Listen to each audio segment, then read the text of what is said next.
물리동아리 디오비탈 부장 강광재입니다.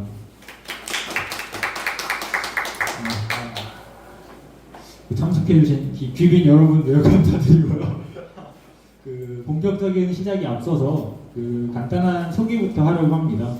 거두절미하고 어떻게 우리가 무슨 동아리인지 다 아실 거라 생각하고 홍보 영상부터 시청할까요?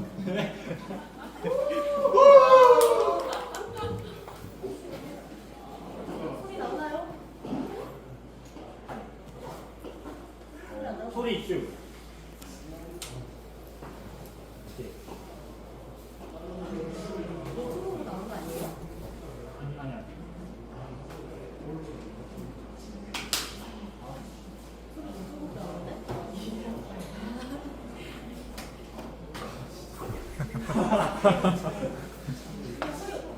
매끄러운 진행을 위해 그냥 보겠습니다.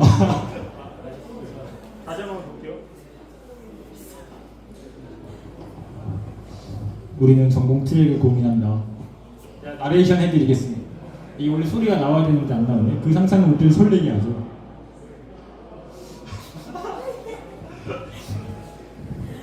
사람은 물리를 두려워한다. 물리 아름다움을 알기 전까지는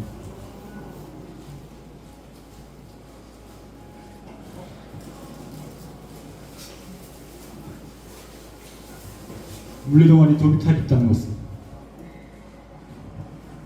나오는 거 같지 않아? 나온다.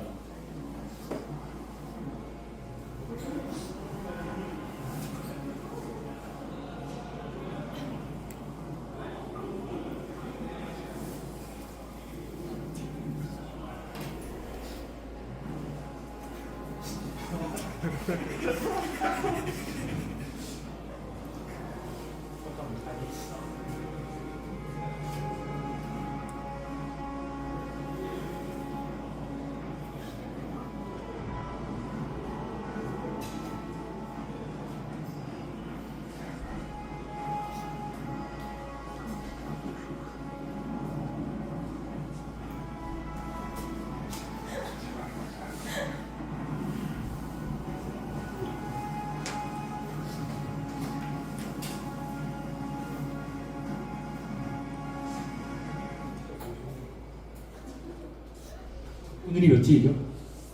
29일, 네, 교류의 날짜였거든요.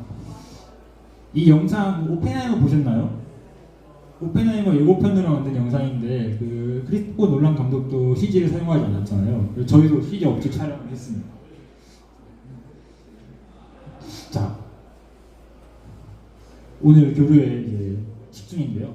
일단 제가 대회사와 이제 소개 지금 하고 있는 거고요. 그 다음에 이하임 학생의 이제 내가 물리를 선택한 이유, 여러 트랙을 같이 공부하고 있는 학생이 이제 소금 발표를 해줄 것 같고, 그리고 이제 정혜희 학생, 아까 홍보 영상에 나온 친구인데요. 물리의 정석, 이름부터가 일단 쉽지 않죠. 잘 해주리라 생각하고 있습니다. 그리고 이제 김신지 학생, 생물 물리를 또 하는 친구고, 네, 이에 맞는 주제를 선정한 것 같습니다. 휴식이 있는데 휴식은 상황에 따라서 생략을 할 수도 있고요. 그리고 그 다음에 김준호 학생이 양자 컴퓨팅에 대해서 이제 발표를 할 거고, 그리고 이제 제가 이 파일을 구하는 방법, 칼큘레이팅 파일에 대해서 할 겁니다. 그리고 마지막으로 박은지 학생이 세상은 모두 물로 시작한다를 발표하며 이제 행사를 이제 마칠 예정입니다. 자, 그러면 그리고 이제 옆에 보시면 체험 부스가 준비됐습니다. 극장판, 폭풍을 부르는 탄성술사의 당구 데모. 꼭 해보고 싶죠? 하지우 학생이 이제 맡고 있는 부스고요. 네, 옆으로 이제 시간 나셨을 때 한번 체험을 해보면 좋을 것 같습니다. 그러면 바로 시작할까요? 첫 번째 발표부터 이하임 학생 발표 시작하겠습니다. 안녕하세요. 저는 21학번의 이하임입니다. 저는 내가 물리를 선택한 이유라는 제목을 들고 왔고요. 부제는 하고 싶은 거 하면서 살아보자 라서 사실 물리 동아리의 발표지만 제가 진로 고민을 되게 많이 했었고, 그 과정에서 여기 혹시 이사학번 분들이 손 들어보시죠? 오, 네, 그래서 여러분들이 앞으로 디지스트에서 다양한 진로 고민을 할 때 조금이라도 도움이 되었으면 좋겠어서 제가 이러한 발표 주제를 선택하게 됐습니다. 그래서 먼저 저는 컴퓨터 전공을 하고 있고요. 지금은 물리 부전공을 하고 있지만 이때까지 부전공 전기를 했다가 기계를 했다가 물리로 돌고 돌아온 사람으로서 세 가지의 전공 특징 또 제가 느낀 거를 말씀드리고자 발표를 해보겠습니다.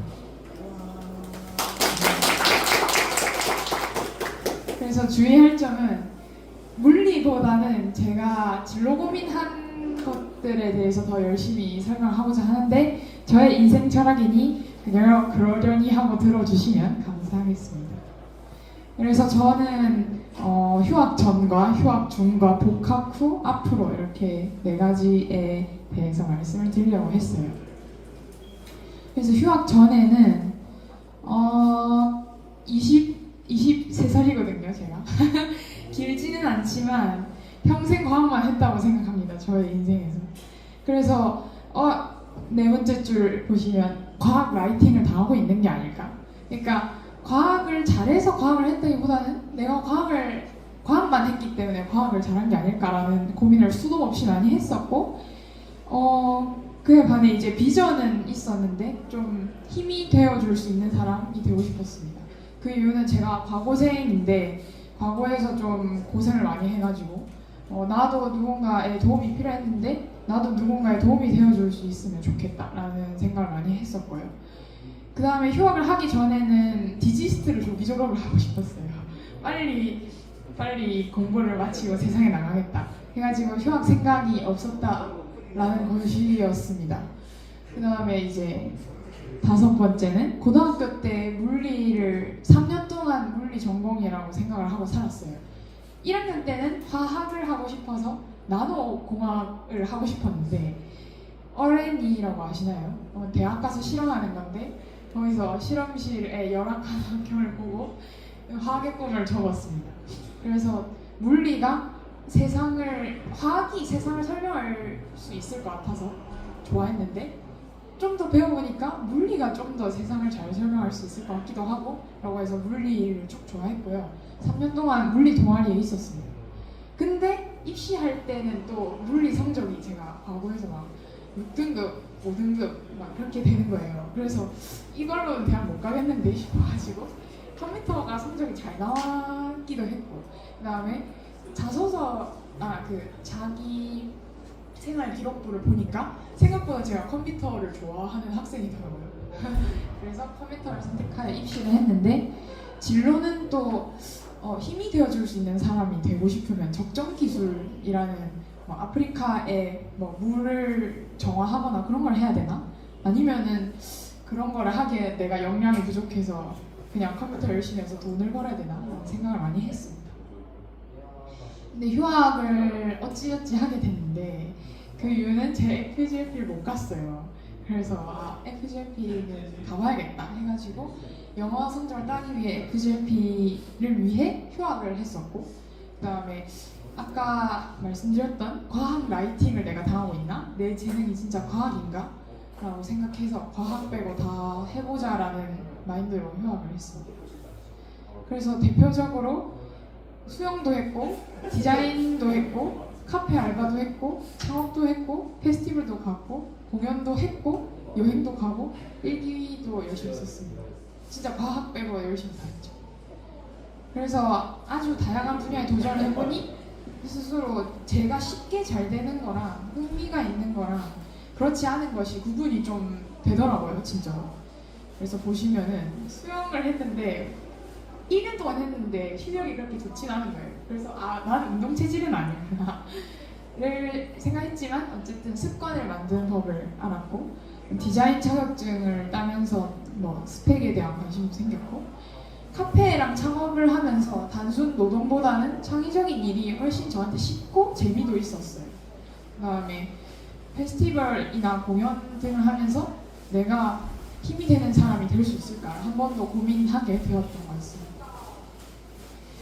그래서 또 좋은 깨달음을 얻었는데 저는 생각을 해보면 과학 말고는 배울 용기가 없었던 것 같아요. 왜냐하면 어릴 때부터 과학을 했었고 어찌저찌 잘해서 뭐 과학으로 가고 디지스트로 가긴 했는데 과학 말고는 생각보다 내가 자신이 없는 거는 도전할 용기가 없었다라는 생각. 근데 수영을 배우면서 수영을 처음에 물에도 못 들 줄 알았는데 뜨긴 뜨고 자유형도 하긴 하니까 배우면 되긴 하겠구나. 카페에서도 제가 한 달간 엄청 혼났거든요. 그 학생은 공부만 해가지고 설거지도 못하고 청소도 못하고 이렇게 했었는데 또 한 2달 하니까 1분에 한 잔씩 만들 수 있는 베테랑이 돼가지고 배우면 되긴 하더라. 그래서 내가 내 가능성을 제한하고 있었나 라는 생각이 들었고 나는 배움에 두려움을 갖고 있었구나 라는 생각도 했고 처음으로 랩 공연도 해봤는데 제가 70번인가 연습을 했었거든요. 그래서 랩을 못했는데 또 되긴 되는 거예요. 그래서 배우면 되긴 되네요. 그래가지고 네 휴학을 하고 복학을 했는데 어쨌든 과학 말고도 내가 할 수 있겠다라는 생각이 들었고 물리 동아리에서 과학을 안 하면 안 되겠지만 어쨌든 배우면 되겠다라는 용기가 생겨서 돌아왔습니다. 근데 휴학을 하고 나서도 원래는 수업이 그렇게 재미있었진 않았던 것 같은데 수업에서도 많은 것을 깨달을 수 있는 사람이 되었던 것 같아요. 그래서 UX 디자인을 하면서 중간 과제를 받았는데 중간 과제를 하면서 내가 살아있는 것 같아라는 충격적인 발언을 친구한테 했거든요. 디자인을 하면서 되게 창의적인 생각을 하고 수정하는 게 너무 재밌는 거예요. 카페 알바를 할 때는 내가 이것만 하다가는 삶의 의미를 못 느낄 수도 라고 생각을 했었는데 그거랑 되게 상반되는 경험이었습니다. 그 다음에 여기서 또 물리의 이해를 듣게 되었는데요.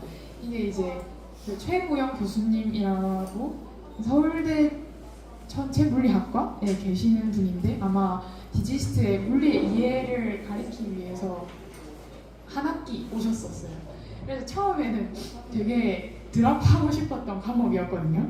근데 나중에 점점 들으면서 물리가 어떻게 이 세상에 쓰이고 있는지를 알려주셨습니다. 그래서 경제물리학이랑 사회물리학 같은 거를 알려주셨는데 일단 디자인 수업에서는 제가 이런 거를 좋아했었다 대충 알려드리고 물리의 이해에서 왜 처음에 듣기 싫었냐라고 말씀을 드리자면 제 노션입니다. 물리의 노이해라고 이제 오른쪽에 보시면은 물리의 그런 좀 스탠다드한 용어가 있잖아요. 근데 교수님께서는 그런 것들을 한글로 다 바꾸는 운동 비슷한 걸 하시고 계시더라고요. 그래서 막 보시면은 무스 세계 마음 해석, 양자 베이스주의, 뭐 그런 다양한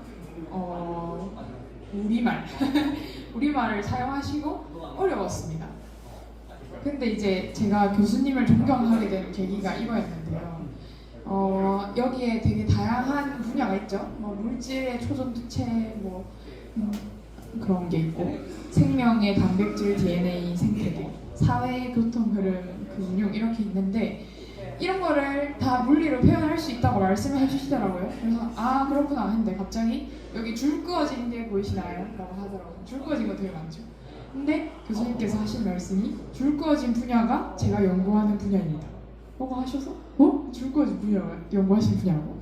너무 많잖아요. 거기다가 논문, 책이 엄청 유명한 책이 있는데 그 책의 설명에 보면은 250편의 논문을 쓰셨다고 합니다. 그래서 그때부터 교수님을 다시 보기 시작했어요. 교수님 아주 멋지시다 하고 이제 소개해 주신 논문이 있었는데 저도 이해를 잘 못해서 자세히 설명을 못 드리겠지만 되게 흥미있는 요약이 되게 흥미로웠어요. 이거는 뭐냐면 투자 같은 거를 물리에서 설명하는 다양한 공식이나 아니면 개념으로 투자를 예측할 수 있다는 거예요. 금융시장을. 그래서 실제로 경제학에서 사용하는 그런 방법보다 물리에서 사용하는 방법이 좀 더 정확도가 높더라라고 교수님께서 말씀하셨고 교수님의 논문입니다. 그 다음 두 번째는 이게 서울이거든요. 제가 알기로. 근데 서울의 교통을 어떻게 하면 물리적으로 해석을 하고 그 흐름을 예측하고 통제할 수 있을까에 대한 논문입니다. 그래서 버스 시스템, 서울 버스 시스템에 대한 건데 왼쪽은 서울의 그런 흐름을 도식화한 거고 오른쪽은 버스의 그런 환습 그런 거를 도식화한 거라고 하시는데 이런 걸 통해서 이제 물리가 진짜 내가 물리를 옛날에 좋아했었던 이유는 세상을 잘 설명할 수 있고 물리를 공부하면 내가 세상을 통달하는 그런 사람이 될 수 있을 거라 생각했는데 거기에 조금 가까운 주제였다. 뭐 해야 되나? 그렇습니다. 마지막으로 제가 물리를 부전공을 하게 된 극단적인 계기가 교수님의 마지막 수업이었습니다. 마지막 수업에 이거는 PPT를 제가 직접 촬영해서 이렇게 파랗게 생겼는데 어쨌든 이 그림으로 하시는 말씀이 있는데 저기 닭이랑 병아리가 있잖아요. 닭은 모이를 먹고 싶어 해요. 근데 앞에 그물이 있으니까 모이를 먹어야 되긴 하겠는데 계속 모이만 보고 그물에 갇혀 있는 거죠. 근데 이제 저 병아리는 모이를 먹고 싶은 생각은 딱히 없었나 봐요. 먹으면 좋지만. 그래서 막 돌아다니다 보니까 모이를 발견을 한다는 거예요. 그래서 이것이 교수님께서는 기술과 과학의 차이점이라고 하셨습니다. 그래서 목표 지향적으로 막 내가 저기를 가야겠다 라고만 해서 달려가는 경우에 이렇게 돌아가면 되는데 사실 모이만 보고 못 갈 수도 있어요. 근데 병아리는 호기심을 따라서 이걸 창의성이라 설명하셨는데 창의성을 따라서 이렇게 가다 보니까 어찌어찌 가다 보니까 목표에도 도달을 하는 거예요. 그래서 나도 물리해야 되나? 라는 생각을 그때 들었고 그래서 이제 전기, 전자랑 기계를 들으면서 제가 뭔가 내가 진짜 좋아하는 건 이게 아니다라는 생각을 했었는데 물리를 하면서는 되게 재밌다라는 생각을 하고 부전공으로는 계속 물리를 할 것 같습니다. 그래서 저는 물리를 알면 세상을 이해해 볼 수 있겠다라는 생각을 하고 고등학교 때 좋아했던 마음을 계속 가지고 이거를 물리를 계속 공부하게 되었고요. 물리를 선택하기까지 제게 필요했던 것은 아마 진짜 하고 싶은 거와 진짜 궁금한 걸 배워보고자 하는 용기였던 것 같습니다. 왜냐면 막 그런 얘기 있잖아요. 물리를 하면은 평생 공부해야 되고 뭐 취업이 잘 안 되나 등등 그런 얘기를 했는데 그런 것 때문에 저는 오히려 돈이 더 되고 그 다음에 내가 좀 더 쉽게 할 수 있는 것만 계속 쫓았던 것 같은데 이거는 옛날 카톡이거든요. 왼쪽에 조아라고 하는 친구는 포스텍의 물리학과 대학원생입니다. 어쨌든 계속 물리를 하고 싶다는 생각은 들었던 것 같아요. 이런 DM을 할 정도면. 근데 이제 계속 저를 스스로 막고 있었던 거죠. 가지마 이러면서. 근데 용기가 생기니까 하게 되었다. 뭐 그런 얘기입니다.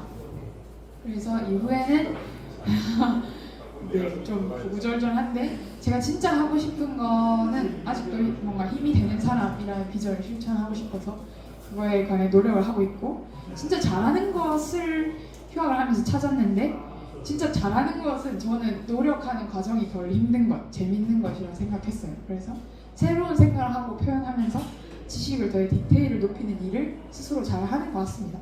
그래서 이거를 하나의 학문으로 단정 짓기 어렵지만 뭐 물리도 하고 컴퓨터도 하고 제가 예술에도 관심이 많아서 예술도 하다 보면은 뭐 새로운 생각을 더 하고 표현할 수 있겠죠.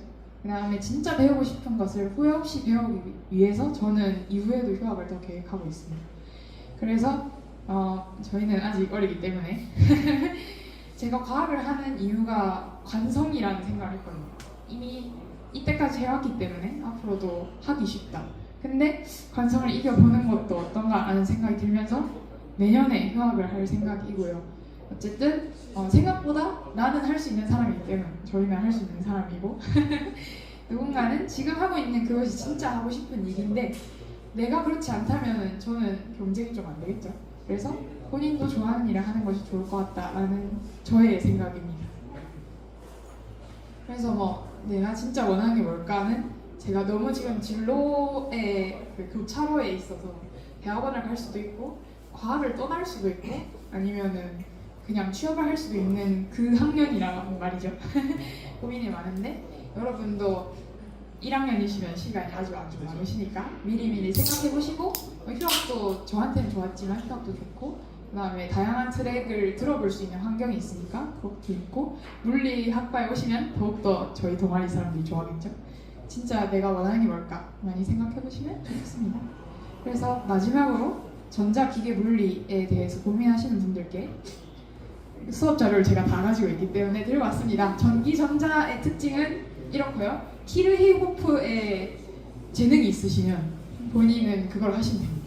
그래서 전자 소재를 가지고 이 소재가 어떤 공식으로 전류를 흘려 보내는가에 대한 학문이 저는 거의 다라고 생각을 했어요. 그래서 좀 꼼꼼하신 분들이나 설계 좋아하시거나 아니면 로봇 좋아하시거나 그런 사람한테 맞을 것 같은데 저는 이게 너무 공학인 거예요. 저는 공학자인 줄 알았는데 너무 방금 당장 내일이라도 취업을 할 것 같은 과목이랄까? 그래가지고 나는 좀 더 배우고 싶은 학생이다 라고 생각해서 전기전자 회로이론 수업을 탈출했습니다. 한 학기 들었어요. 기계공학은 한 2학기 들었는데 고체역학, 유체역학, 기계연력학 이렇게 들었습니다. 왼쪽 오른쪽이네요. 오른쪽 저한테 오른쪽이 이제 유체역학이고 여기는 기계연력학인데요. 유체역학을 고등학교 때부터 좀 듣고 싶어가지고 들었습니다. 증명도 많고 과학 특성상 증명도 많고 그다음에 얘도 공학이라서 수식이 있으면 거기에 실제값을 대입을 해야 돼요. 그러니까 오늘 내가 뭐 노즐의 속도가 얼마인지를 그 뭐 5m/s 이렇게 구해야 되는 게 기계공학이더라고요. 네. 그 다음에 오른쪽 보시면 얘는 터빈의 시스템인데 이런 뭐 비행기나 자동차 안에 들어가는 터빈도 설계를 해야 되더라고요. 근데 저는 기계나 로봇이나 아니면은 비행기나 자동차에 아예 관심이 없어서 내 길은 아니다 라고 생각을 하고 그 다음 물리로 왔습니다. 이거는 해석역학인데요. 물리의 특징은 제가 컴공을 하면서는 수학을 거의 안 봤거든요. 이산수학이나 행렬 정도가 저의 수학 마지막이었는데 갑자기 물리 과목을 딱 들으니까 PPT 37페이지가 전부 수학이고 전부 증명이었어요. 거기다가 공학이랑 다른 점은 실제 값을 대입해서 실제 숫자를 내진 않아도 됩니다. 뭐 이 바람의 속도가 2.5m/s라든지 2.72 뭐 그런 건 안 해도 되고 증명이 좀 많다? 특징이. 그 다음에 그 증명하는 과정이나 과학자들이 어떻게 이 세상을 설명하려고 했는지 노력하는 과정을 저희가 좀 배우는 것 같습니다. 그래서 저는 생각해보니까 고등학교 때도 증명을 좀 더 좋아했던 것 같기도 하고 그래서 지금은 물리가 맞는 것 같다라고 생각하고 뭐 양자역학이랑 그런 것도 지금 듣고 있는데 더 궁금하시면은 기계랑 전기전자, 뭐 물리, 컴공까지 궁금하시면은 저한테 연락하시면 돼요. 어쨌든 고민하는 당신 물리로 오라. 이거는 동아리 차원에서 넣었고요. 네, 그러니까 저의 휴학 일기나 아니면은 뭐 물리에 대한 글, 그다음에 그런 것들이 블로그에 있어서 블로그도 한번 보고 해보고자 들어왔고 인스타 아이디 지마팔 하셔서 더 궁금한 점 있으면 물어보세요. 네. 이만 제가 물리를 선택한 이유가 있습니다. 네, 안녕하세요. 저는 물리의 정석이라는 그 발표 주제를 가지고 발표를 하게 될 정혜익이라고 합니다. 예, 이렇게 뭐 물리의 정석 이렇게 딱딱하게 제목을 적었긴 했는데 사실상 그렇게 딱딱하게 그 발표를 진행할 것 같지는 않고요. 예, 아마도 물리란 과목이 어떻게 기술이 되고 어떤 식으로 작동을 하는지 그런 거에 대해서 설명할 것 같습니다. 예, 여러분들이 생각하시는 물리는 다음과 같은 사진을 떠올리시게 될 건데 예, 물리하면 뭔가 수학적이고 뭔가 수식이 많고 뭔가 어려워 보인다 이렇게 많이 생각들을 하실 거예요. 근데 사실은 저는 그렇지 않다고 생각을 합니다. 예, 여러분들도 물리를 잘 할 수 있다고 저는 생각을 합니다. 예, 이렇게 물리라는 과목이 수식이 많은 이유는 사실 그 영화 같은 거나 그런 거 보면 그 언어, 한국어나 영어 가지고 막 대화를 하고 뭐 내용 같은 거 전달하고 그러잖아요. 예, 물리라는 과목은 그 수학적인 그 언어 가지고 세상을 설명한다고 예, 생각을 해서 이렇게 수식이 많다고 생각을 합니다. 예, 물리 분야 같은 경우에는 예, 고전역학, 전자기학, 열 및 통계역학, 이 양자역학 이런 식으로 4개 정도 상위 분야가 있고요. 예, 그 상위 분야에 대해서 간단하게만 소개를 하도록 하겠습니다. 예, 일단 고전역학 같은 경우에는 먼저 힘이라고 해서 힘을 정의를 내립니다. 뭐 여러분들도 아시다시피 뭐 예를 들자면 이런 물체를 밀 때 힘 같은 걸 주게 되잖아요. 그러면 이 힘을 주게 되면 결국 가속도가 발생하게 되고 그 가속도라는 것이 결국에는 위치를 변화시켜 주게 된다. 결국에는 힘이 물체의 운동을 결정을 한다. 이런 식으로 설명하는 게 뉴턴 역학이고요. 그 다음에 라그랑지안 역학이라고 해서 이 라그랑지안 역학은 어떻게 설명하냐면 그 물체는 사실상 그 최적의 경로에 따라 움직인다. 이런 식으로 설명을 합니다. 예, 다음 그림과 같이 뭐 2번 경로죠. 뭐 1번, 2번, 3번, 4번, 5번 같이 여러 가지 경로들이 있을 수는 있는데 그 중에서 그 물체가 선택하는 운동은 2번 같이 최소한의 경로를 따라서 이동을 한다. 이런 식으로 서술한 게 라그랑지안 역학입니다. 예, 전 뉴턴 역학이나 라그랑지안 역학 같은 그런 기본적인 역학들은 뭐 접촉힘이라고 하던가요? 직접적인 상호작용을 통해서 힘을 정의를 내리는데 전자기학 같은 경우에는 뭐 전하가 서로 직접적으로 밀거나 막 당기거나 하진 않잖아요. 그걸 설명하기 위해서 전기장이나 자기장 같은 이런 장들 개념을 통해서 그 물체 운동을 기술한다고 합니다. 그래서 이 장들에 대한 설명 같은 경우에는 맥스웰 방정식이라고 해서 그 4개의 방정식이 있거든요. 예, 이 맥스웰 방정식을 의미를 알아가기 전에 다이버전스와 컬 개념을 아시는 게 좋을 것 같아서 PPT에 넣어봤습니다. 다이버전스 같은 경우에는 이거 역삼각형 닷 이게 다이버전스라고 하는 거고요. 여기에 역삼각형에 곱하기 기호가 있는 건 컬이라고 합니다. 다이버전스 같은 경우에는 이게 얼마나 전기장이나 그런 장들이 빠져나가는가 그것을 보는 게 다이버전스이고요. 그리고 컬 같은 경우에는 이 전기장이 얼마나 회전하고 있는가, 얼마나 소용돌이 와도 그런 걸 보는 게 컬이라고 하죠. 그래서 맥스웰 방정식 같은 경우에 맨 위 같은 경우에는 이 전기장을 빠져나가는 정도는 결국에는 이게 전하 밀도거든요. 이 전하가 결정을 하게 된다. 즉 전하가 위치하고 있으면 무조건 전기장은 빠져나가거나 아니면 음전하 마이너스 경우에는 그 전기장이 빨아들이는 방향으로 진행이 된다. 이렇게 보시면 되고요. 그 자기장은 빠져나가는 정도 다이버전스는 결국 0이다. 이게 왜냐하면 N에서 S 방향으로 자기장이 나갔다 들어가잖아요. 그렇기 때문에 결국에는 빠져나가는 총량은 0이 되게 된다. 그리고 이 세 번째 수식 같은 경우에 패러데이 법칙을 수식으로 적은 건데요. 이 자기장의 변화율, 그러니까 뭐 자석을 솔레노이드에 넣는다 하는 게 자기장을 변화시키는 거잖아요. 그게 결국에는 전기장을 발생시킨다. 이렇게 마이너스 붙여서 이런 식으로 발생하게 된다는 거고, 그걸 수식으로 표현을 한 것입니다. 그리고 자기장 맥스웰 네 번째 같은 경우에는 이게 저희가 전류 밀도입니다.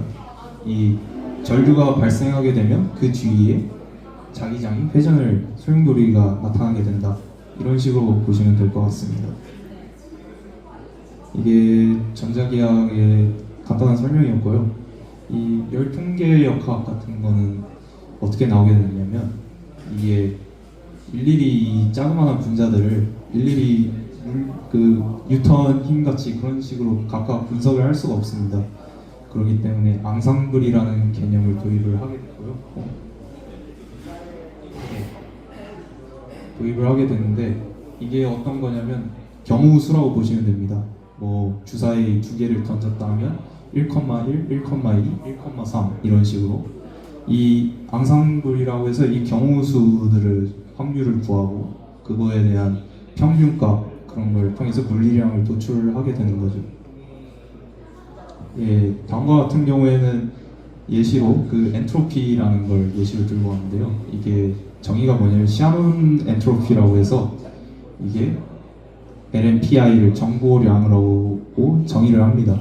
이 정보량을 뭐냐면 뭐 주사위 같은 경우에는 1에서 6까지 나올 수 있겠죠. 그리고 동전 같은 경우에는 앞면 뒷면 두 가지 경우 수가 나올 겁니다. 여기에서 정보량이라고 하는 것은 이 얼마나 많은 정보를 나타낼 수 있는가. 그러니까 주사위 같은 경우에는 총 6개의 정보를 나타낼 수 있고 동전 같은 경우에 2개의 정보를 나타낼 수 있는 거잖아요. 결국엔 엔트로피는 이 정보량의 평균 그것을 서메이션한 것이 엔트로피라고 정의를 합니다. 그래서 연력학에서 많이 정의하는 거에 이 수식인데요. 이 수식 같은 경우에는 그 확률이 모두 다 동일하게 적용을 하는가. 그러니까 1에서 6까지 확률이 동일하게 있다. 이런 식으로 가정을 내리게 됐을 때 이 오메가 같은 경우에는 경우 수고요. 그렇게 해서 다음과 같이 표현을 할 수가 있습니다. 예, 마지막으로 양자역학인데요. 양자역학 같은 경우에는 이게 유명한 슈레딩거 방정식이거든요. 이게 뭐냐 의미하는 바가 마치 뉴턴의 그 F나 ma처럼 양자역학은 이 슈레딩거 방정식 가지고 이 파동함수라는 것을 구할 수가 있습니다. 여기서 일반적인 고전역학과 다르게 이 파동함수를 얻는 이유는 왜냐하면 이게 다음과 같이 그 위치가 딱 한 군데로 정해질 수가 있는 게 아니거든요. 그렇기 때문에 요 파동함수 제곱을 그 위치 확률이라고 해석을 해서 다음과 같이 기술을 할 수 있는 겁니다. 물론 그 위치 그 파동함수를 얻을 수도 있지만 오른쪽에 보시면 그 운동량의 파동함수를 이렇게 절대값 제곱을 해주게 되면 운동량의 확률도 구할 수가 있게 됩니다. 그런 식으로 양자역학 같은 경우에는 운동량과 위치 그런 물리량들을 확률로서 이렇게 나타낼 수 있다 이렇게 보시면 되고요. 다음과 같은 경우에는 그 무한 포텐셜 우물이라고 해서 벽이 이렇게 엄청나게 크게 장벽이 있는 거죠. 그 안에 전자가 있을 그 파동함수를 구해서 나타내는 걸 이렇게 그래프로 그렸습니다. 이 파동함수를 이 절대값 제곱을 해주게 되면 확률이 나오게 되고 그를 통해서 위치를 알 수 있게 되는 거죠. 예, 발표는 여기까지 마치도록 하겠습니다. 감사합니다. 안녕하세요. 이번에 발표를 하게 될 김신지라고 합니다. 네, 저는 제목은 일단 생명적으로 꿈꾸는 당신이 물리해야 하는 이유로 가져왔고요. 여기서 무엇을 발표하려고 하면은 그냥 생명물리라는 게 어떤 분야이고 어떻게 클 것인가 그리고 그 대표적 연구 예시 3가지를 한번 소개해 보려고 합니다. 그리고 부차적인 이유로 이 주제를 선정한 이유는 일단 제가 도비탈에서 지금 도비탈이 화학하는 사람도 들어왔고 컴공하는 사람도 들어왔고 전자하는 사람도 있고 굉장히 다양한 융합적인 동아리가 되었거든요. 그 중에서 일단 생명 분야를 복수 전공으로 끼고 있는 사람이기도 해서 계속 생명물리 분야를 소개하는 발표를 해오고 있었고요.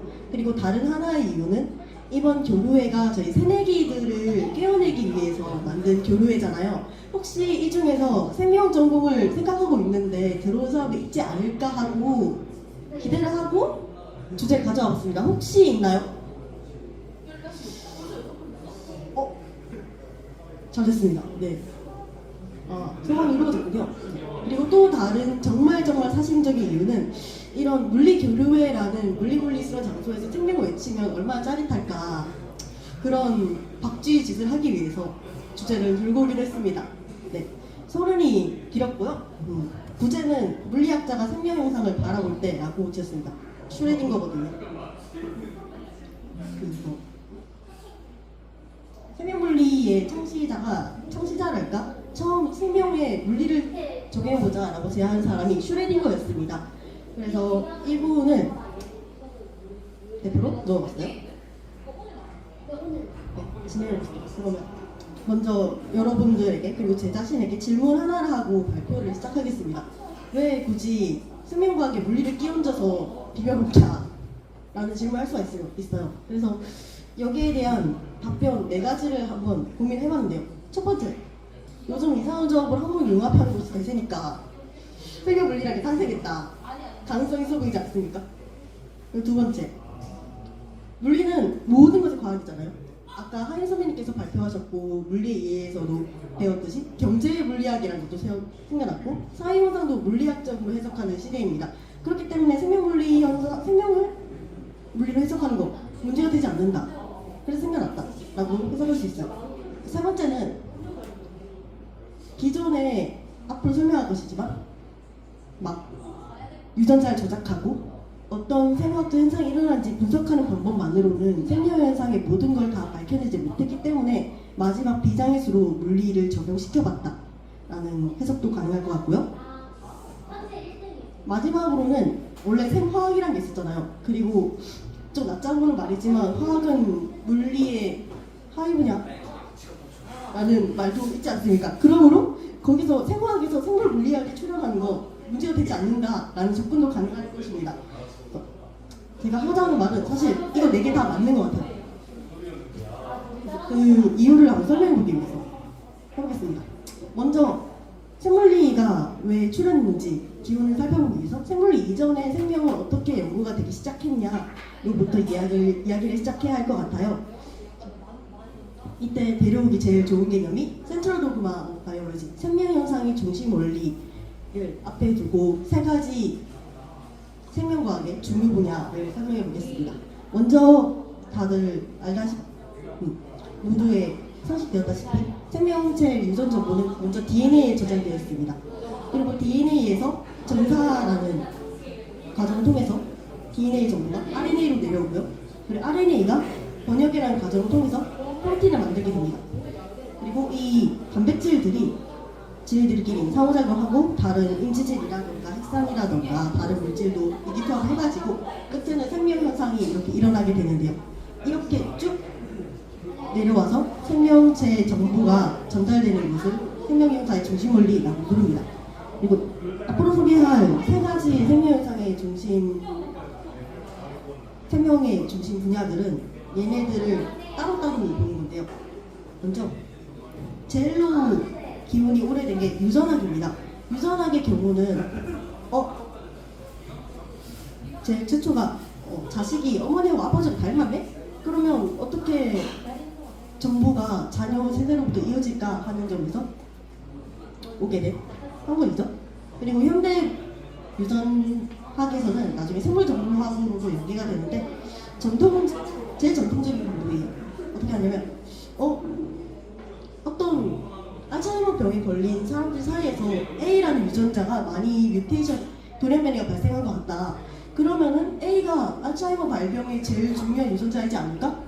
그러면은 한번 A라는 유전자를 뒤에서 좀 망가뜨려가지고 진짜로 알츠하이머가 나타나는지 확인해보자 라는 식으로 유전자를 건드려서 그 유전자가 변형된 유전자가 바로 어떤 생물학적 현상의 차이로 이어지는지 확인하는 것이 유전학적인 연구 방법입니다. 그 다음으로는 생화학이 있는데요. 생화학의 경우에는 말 그대로 생명 플러스 화학이죠. 특정판, 좀 좁게 보자면은 특정 단백질이 어떤 생명 현상을 일으키는지를 화학적으로 분석하는 것입니다. 예를 들어서 효모에다가 설탕, 엿당 같은 거 넣으니까 얘가 발효가 되네? 그러면 효모의 어떤 단백질이 이런 발효 현상을 일으키는 것인가? 한번 효모를 잘 갈아가지고 그 특정 단백질을 찾아내보자 하는 식으로 접근하는 것이 생화학입니다. 여기서는 또 어떤 대사 과정, 생체 내에 연속적으로 일어나는 화학 반응에서 또 어떤 화학물질이 착용하고 어떤 에너지 대사가 일어나고 하는지에 대해서 분석하는 것이 생화학의 분야고요. 마지막으로 위쪽 라인이 있죠? 여기 DNA, RNA와 같은 핵산으로부터 어떻게 단백질이 합성이 되는가를 분자 수준에서 알아보는 것이 분자생물학입니다. 이게 출원하게 된 계기가 20세기 말쯤에 DNA가 이중나선 구조라는 것이 밝혀지고 DNA, RNA, 원래는 유전적인 정보가 단백질에 저장된다고 생각했었어요. 왜냐하면 단백질은 아미노산이 20가지잖아요. 근데 DNA에서 발견되는 염기는 고작 4가지 뿐입니다. 그러면은 뭔가 좀 가짓수가 많은 아미노산으로 이루어진 단백질이 유전자의 정보를 가질 가능성이 있지 않을까?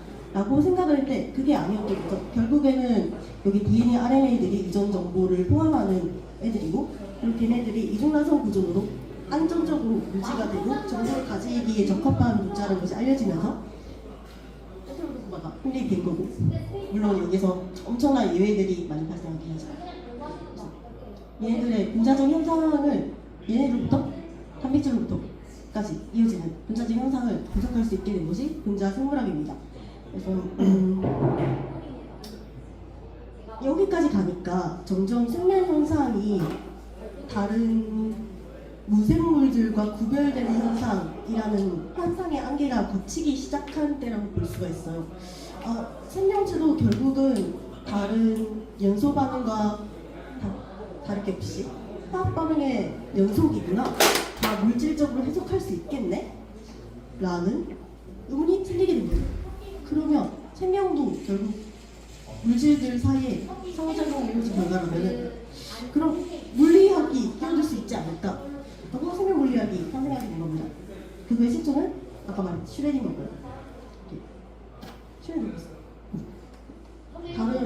근데 슈레딩거는 다른 여타 화학자, 생물학자들이 하지 못했던 질문을 하기 시작해요. 우선은 그래서 아밀레이즈라는 효소가 녹말을 엿당으로 분해하는 건 알겠어. 근데 어떻게 그 효소 사이에 녹말이 들어가가지고 걔가 동력도 잘 움직여가지고 그렇게 자르는 현상이 나는지 아니면 애초에 어떻게 그 효소가 적합하게 기질과 만날 수 있는지 그런 아까 나 다음에 설명하지만 굉장히 복잡한 설명을 그 복잡한 것이 어떻게 자연스럽게 다른 죽어있는 것들과 다르게 일어날 수가 있는가를 물리학자적으로 슈레딩거는 의문을 갖게 됩니다. 이 질문 같은 경우에는 생명 물리를 아주 좁게 보면은 분자생물학하고 생화학의 연장성에 있다. 얘네들은 어떤 물질들이 발현하는지까지만 본 반면에 생명 물리에서는 진짜로 분자들이 어떻게 움직이는지 그리고 어떻게 상호작용하는지를 보기 시작하니까요. 그래서 여기서부터 발전의 버전이다 라고 좁게 볼 수 있고요. 아까 말했듯이 어떻게 이런 놀라운 일들이 가능한가를 물리적으로 분석할 수 있고요. 그리고 이 생명현상이 왜 놀라운 일인지를 아주 자세하게 설명해낸 책이 있는데요. 이것이 What is Life? 생명이란 무엇인가? 라는 제목으로 슈레딩거가 1943년에 출판한 책입니다. 이게 거의 생물리학의 시초라고 볼 수 있는 책이고요. 그 다음에 이거는 슈레딩거는 아니고 좀 후세대 물리학자들이 점점 생명현상으로 자기 연구 분야를 돌리기 시작하면서 던진 의문인데요. 생명현상을 지금 유의하는 질문 수준으로 자세하게 분석하기 위해서는 그냥 현미경으로 들여다보는 수준이 아니라 굉장히 자세하게 관찰할 필요가 있습니다. 예를 들어서 아주 정밀하게 질량의 실식은 어떻게 변하는지 관찰해야 할 수도 있고요. 그리고 전자현미경으로 봐야 되는 수준을 아주 작은 수준을 세포가 살아있는 상태에서 봐야 하는 그런 도전을 할 수 있고요. 그런 지금까지 전통적인 생물학자들이 하지 못했던 방법론적인 도전을 물리학자가 해볼 수 있지 않을까라는 질문에서는 생명 물리학이 나타날 수 있다고 봅니다. 이거 세 가지 질문 하나하나에 예시로 어떤 연구들이 있는지를 발표를 해볼 건데요. 첫 번째 거는 LLPS, 리퀴드 페이지 세퍼레이션이라는 HS 성분리 현상을 대충 설명할 거고요. 이거는 아마 다음 정기 모임 때 더 자세하게 발표할 주제가 될 것 같습니다. 그 다음은 예전에 발표했던 거 살짝 요약을 해보려고 해요. 어떻게 이런 것들이 가능한가? 특히 특정 분자에서는 화학적으로는 도저히 설명할 수가 없는 놀랍고 기묘한 일들이 벌어져요. 그것을 양자생물하고 양자현상으로 분석할 수 있다고 봅니다. 그래서 양자생물학 현상 중 하나 발표를 할 예정이고요. 그리고 어떻게 더 자세하게 생명현상을 볼 것인가는 제가 이종정 교수님 내에서 연구를 했던 스테드 마이크로스코피라는 초고해상도 현미경 기술 중 하나를 짧게 발표를 해보려고 합니다.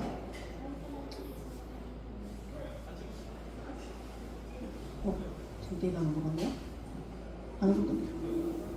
먼저 리퀴드 페이지 세퍼레이션은 꼭 생명현상 내에서만 일어나는 건 아닙니다. 예를 들어서 샐러드를 먹을 때 올리브 오일이랑 발사믹 식초를 같이 뿌려서 먹잖아요. 그러면은 노란 올리브 오일에 발사믹 식초끼리 자기가 모여가지고 액체 현상으로 그러니까 방울이 현상이에요. 걔네들끼리 인터랙션을 통해서 액체 상태로 두 개의 상분리 현상이 일어나는 것을 액체 상분리 현상이라 합니다. 그리고 이것이 놀랍게도 생명현상에도 발생이 돼요. 이게 왜 중요한지를 제가 예시를 들어서 설명해보자면은 우리 학교에 학생들이 한 10,000명 정도 있다 칩시다. 그러면 여기 엄청 뒤식을 부리겠죠? 근데 제가 그냥 막 돌아다니면서 또 다른 물리하는 사람 만나고 싶어 해요. 쉬울까요? 맞습니다. 일단은 도미탄에 들어오지 않은 상태에서 그냥 제가 익명의 1인으로서는 정말 힘든 일입니다. 이것이 생명현상에서는 빈번히 일어나고 있어요. 생명체 안에서는 한 1000만 수준의 여러 가지 종류의 단백질이 득식을 벌이고 있는데 그 단백질들이 자기한테 맞는 짝을 찾아가지고 같이 협력을 해야 생명현상이 일어납니다. 근데 그 득식을 벌이는 엄청 다양한 종류의 단백질 사이에서 어떻게 제 짝을 만나느냐고요. 정말 마법 같은 일고 기적 같아 보일 수 있는데 그 기적이 이루어지게 하기 위한 여러 가지 방법들이 생명체 내에서 있습니다. 그 중 하나가 액체치 상분리이고요. 우리 지금 물리에 관심 있는 사람 몇 명이에요? 20명 정도 되는 인원들이 이 좁은 공간에 한 공간에 모여있어요. 이게 완전히 우리가 확산현상처럼 막 걸어다니는 상태라면은 이런 상태가 되는 건 굉장히 힘든 상태입니다. 근데 우리는 이렇게 페이지 세퍼레이션 했어요. 그 이유는 도미탈이 있기 때문이죠. 그 비슷한 일이 단백질에서 일어납니다. 네. 자, 다음 눈으로 논문 하나 따온 건데요. 여기 하얗게 된 것이 그 액체 성분리 LPS를 하는 걸로 알려진 단백질을 마킹한 거거든요. 이게 시간차입니다. 이게 액체잖아요. 방울이잖아요. 그래서 두 개가 융합을 한다는 특성이 있는데요. 시간차를 보면 이 두 개의 방울이 하나로 합쳐져 있는 것을 볼 수 있습니다. 그리고 얘도 똑같이 두 개의 방울이 하나로 합쳐져서 방울을 활성하고 있는 거고요. 그리고 얘는 그 프랩이라고 플로레센스 리커버리 애프터 포토블리칭이라는 연구 기법이 생명체에서 많이 쓰이는데요. 어떻게 하는 거냐면은 LPS를 일으킨다고 알려진 단백질에다가 형광체를 달아요. 형광체를 달고 그 액체 방울에다가 특정 부분에 형광을 아주 강한 출력의 레이저를 쏘는 거예요. 그러면 형광이 블리치도 되겠죠? 근데 만약에 일단 현미경으로는 이런 동그란 구체가 보여. 근데 이것이 유동적인 액체인지 아니면 동그란 상태의 딱딱한 고체인지 모를 거잖아요. 이거 액체이고 유동적인 구조라는 거를 알아보기 위해서 이 프랩을 하거든요. 이게 만약 딱딱하지 않고 유동적으로 흔들리는 고체라면은 이렇게 블리치드 됐을 때 얘들 사이에서 확산하고 움직이면서 이 블리칭이 된 것이 점점 회복이 되어야 돼요. 그래서 프랩을 해본 결과 여기 딱 블리칭을 내줘서 딱 세정했을 때 점점 플로레 높아지는 걸 볼 수 있습니다. 다시 이렇게 유동적으로 움직이면서 형광이 회복되는 거죠. 이건 특수해 보이는 게 생명체 내에서 보이는 액체지 산분리 현상이고요. 아까 물리학자들 사이에 산분리를 만드는 거 도비타리 한드 프로틴에서도 특정 성질을 가진 애들이 LPS를 유도해낼 수 있는데요. 크게 두 가지가 있습니다. 첫 번째가 멀티바런스이고 두 번째가 intrinsically disordered reasons. 근본적으로 아주 비정렬된 부위. 그 멀티바런스는 약간 레고 조각 같은 거예요. 아다리가 맞는 두 개의 파츠가 있을 때, 두 개의 파츠가 있는데, 근데 그게 하나가 아니고 여러 개라고. 그래서 최소한 두 개의 손을 맞잡을 수 있다면은 지네들끼리 잡아가지고 체인을 만들겠죠. 그 체인이 흐물흐물거리면서 서로 사이 약한 인터랙션을 할 수가 있다면은 약간 액체처럼 이렇게 드롭햇으로 모일 수가 있습니다. 이런 식으로 하는 게 멀티밸런스를 가진 프로틴들이라고 하고요. 그리고 두 번째가 얘가 다음에 발표할 것 같은 주제인데 IDR, 줄여서 IDR이라고 부르는 애들은 특징이 그 아미노산 중에서 그 이온 찰지들을 가진 애들이 있잖아요. 그 찰지들을 가지면은 보통 생명체는 수용성이니까 찰지를 가지면 이렇게 물에 녹게 됩니다. 왜 디솔더드 된 게 중요하다 하면은 보통의 단백질은 베타 시트, 베타 변풍 구조, 알파 헬릭스, 알파 나선 구조를 가지듯이 지네들끼리 인터랙션 하면서 약간은 고정이 된 형태를 가지고 있어요. 그리고 그 고정이 된 형태를 가지고 있어서 자기들의 기질과 만나고 맞물리고 하는 구조적인 기능을 할 수가 있는 거고요. 근데 IDR 같은 경우에는 그 이온이 많이 함유되어 있어가지고 물에 잘 녹고 정말 나중에 움직이는 동영상 보면 흐물거리기 때문에 그리고 이 흐물거리고 얘 사이에서 또 이온이 있잖아요. 그러면 지네들끼리 이온 사이 인터랙션이 약하게 되기 때문에 이 상태로 LPS가 나타나는 현상을 보여요. 특히 이 흐물거리는 게 모이는 게 엔트로피적인 현상이거든요. 그래서 이거를 물리적으로 분석하는 논문이 있어요. 그거를 아마도 다음 시간에 발표하게 될 것 같습니다.